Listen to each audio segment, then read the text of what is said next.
When you think of a tabby cat, I'm sure you think of your precious little furball at home. And I'm sure you don't think of a vicious, extinct African wildcat or a roaring lion. Okay, I'm getting ahead of myself. Today, I will be teaching you about a tabby cat's natural selection. This includes common ancestors, family trees, traits, and more. First, ancestry. The tabby cat's most common ancestors are the African wildcat and European wildcat. A way to prove the ancestry is to compare their bone structure.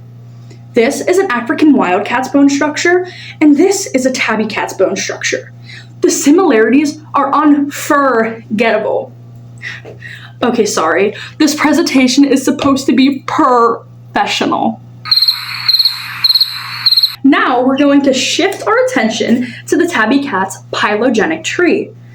As you can see, the tree starts with the lions, leopards, and tigers.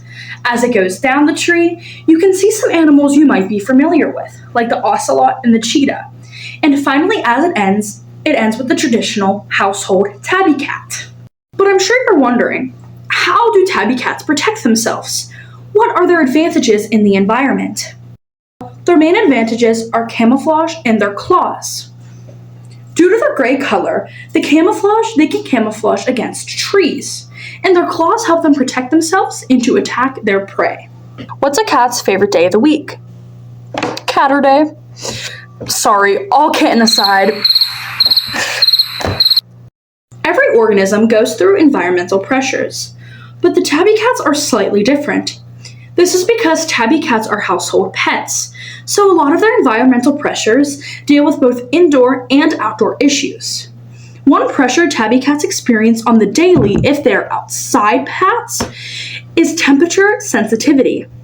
Temperatures 45 degrees Fahrenheit and below are extremely uncomfortable for tabby cats, risking frostbite and medical issues. Another is a lack of stimulation. If a tabby cat's house lacks area for play, climbing, and space, it can cause stress-induced behavior from it. On the other hand, too much stimulation is just as bad for a tabby cat. Houses with strong cleaners, perfumes, and loud noises can also lead a tabby cat to have stress and anxiety, and that is catastrophic to a tabby cat's well-being. When it comes to tabby cats, there are few limited resources that might be competed over. This includes human attention and territorial space. They can be limited in these areas if their owners aren't home very often, they live in a crowded house, or they are fighting for these things with another pet.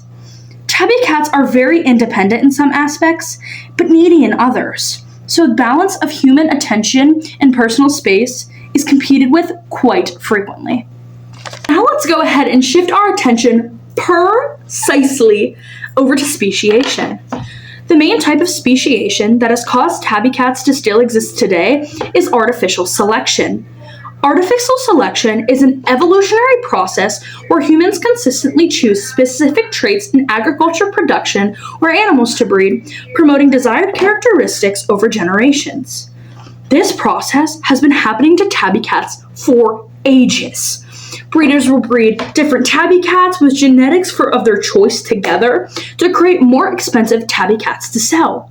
This is a prime example of artificial selection. To wrap things up, I want to touch on why I chose a tabby cat as my organism for this project. On April 8th of this month, my cat Biggs passed away. My cat was my best friend. He was my shoulder to cry on, and this project just felt like a great way to honor his death and his life. But my cat was no ordinary tabby cat. He only ate fish and tuna, and his only territorial space was in my arms, being cradled like a baby. Thank you for watching, and I hope this video gets you feline a little more excited about tabby cats. Here are my sources.